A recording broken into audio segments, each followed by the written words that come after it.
Welcome guys to Destroy the Dad Bod. This is Coach Ross.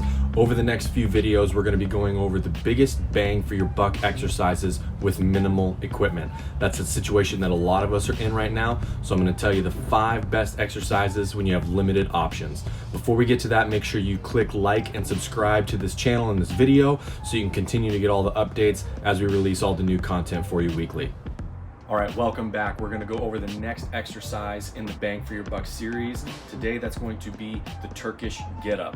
We're gonna do it with kettlebells today, but one of the great things about this exercise is that you can actually do it with various amounts of implements, and different implements will challenge the movement in a ton of different ways. If you use something like a barbell where you've got the weight on either end, or a sandbag where the weight's gonna shift, you can do a ton of different things with this movement. We're gonna go over the top 2 little trick slash cues to help improve your get up today. So let's dive right in. The first one is going to be your eyes.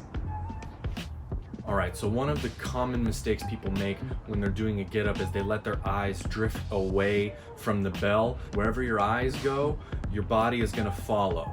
Okay, so when we're doing something like a get up where we've got weight overhead for an extended amount of time, we wanna be focused on that weight, keep it in that position.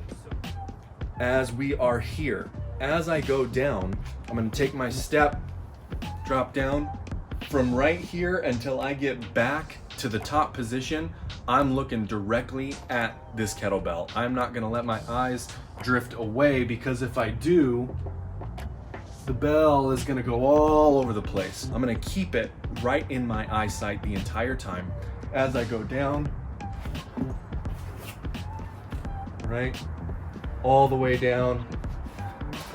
That's only a half get up, but you get the idea. I'm looking at the kettlebell the entire time. What that's gonna do, like I said, is it's just going to keep the focus on keeping that kettlebell in one position the entire time. It's gonna help you focus on keeping your shoulder straight and locked position so you don't have the kettlebell moving around and causing different weight distribution and pulls and stressing areas that don't need to be stressed. The entire point of this exercise is to show how stacked you can keep all your joints and how strong you can be while having something overhead and changing levels of elevation. Again, keep your eyes on the kettlebell. That's cue number 1.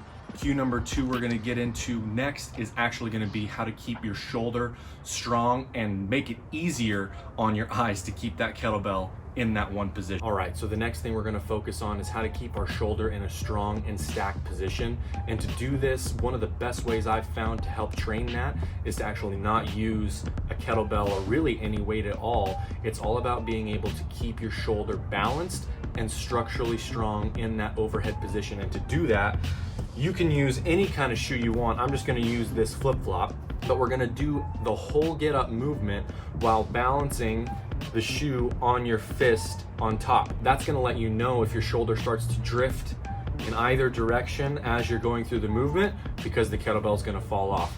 Now, one of the tricks I like to do with some of my clients, just to really hone in with them, I'll have them put their phone on their hands.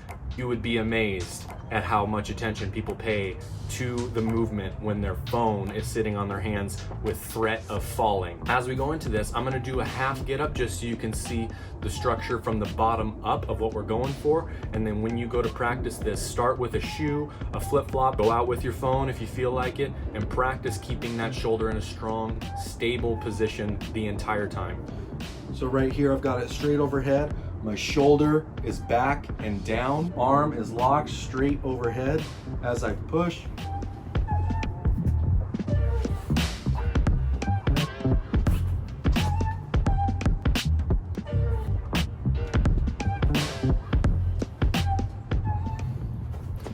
So you see, when I had to do that, I had to slow down my movement and really make sure that I was staying in a strong and stable position so that shoe didn't fall off my fist. This is a great way to train that shoulder to stay in that tight locked position. So by the time you come up to using a kettlebell or want to increase your weight on a kettlebell, you're that much more confident with your ability in your shoulder to stay structurally strong. All right, that was number 3 on the Bang for Your Buck exercise list, the Turkish get up. Let me know if you try these 2 things out. Let me know in the comments how it went for you. Stay tuned for the next episode.